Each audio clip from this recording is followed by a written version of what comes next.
प्यारे साथी, जानते हैं महाराष्ट्र में वैसे तो किसान ब्राह्मण नहीं होता, भीख मांगता है, खाता है, पढ़ता है, पढ़ाता है। मगर महाराष्ट्र में एक गरीब ब्राह्मण किसान था। जब उसके माता पिता एकदम वृद्ध हो गए, वो माँ बाप का सेवा करता था और भिक्षाटन मांगने भी नहीं जा पाता था।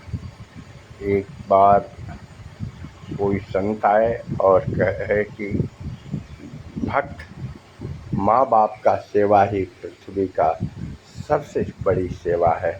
जो माँ बाप का पूजा पाठ करता है वो कृषि आदि नहीं भी करे तो बहुत ही धन धान्य से पूरा हो जाएगा। वो बेचारा आया और माँ बाप के चरणों में गिर के स्वयं अब भूखा रह जाता था और वो लोग कहते थे कि साथ खाया जाए, अपने एक आध कौर खा लेता था और माँ बाप का सेवा करता था। यह देखकर भगवान विष्णु उनके यहाँ जाने के लिए निश्चय करे। माँ लक्ष्मी कहती है कि प्रभु, आप तीनों लोग 14 भुवन के मालिक हैं, मगर क्यों आप पृथ्वी पर लोग जाना चाहते हैं?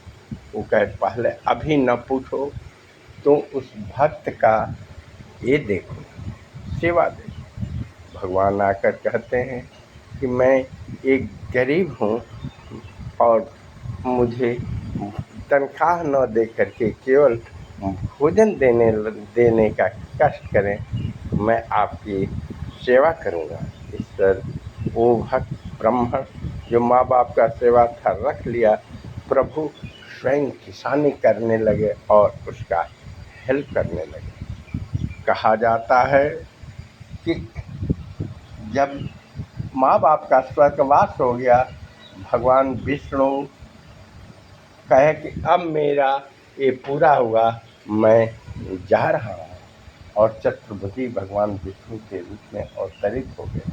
वो किसान उनके पैरों पर पड़ना चाहा, नतमस्तक होना चाहे, तब तक उसको याद पड़ा कि अपनी माँ बाप को मैं दीपक नहीं जलाने कहा। तब तक एक ईंट लाया और कहा कि प्रभु, आप इस पर खड़े रहिए, मैं अभी आकर के आपको चरण वंदन करता हूँ।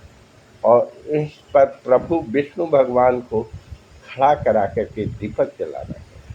अभी तक भगवान विष्णु उसको खड़े होकर के उसका वेट करते हैं, प्रतीक्षा की अब आएगा।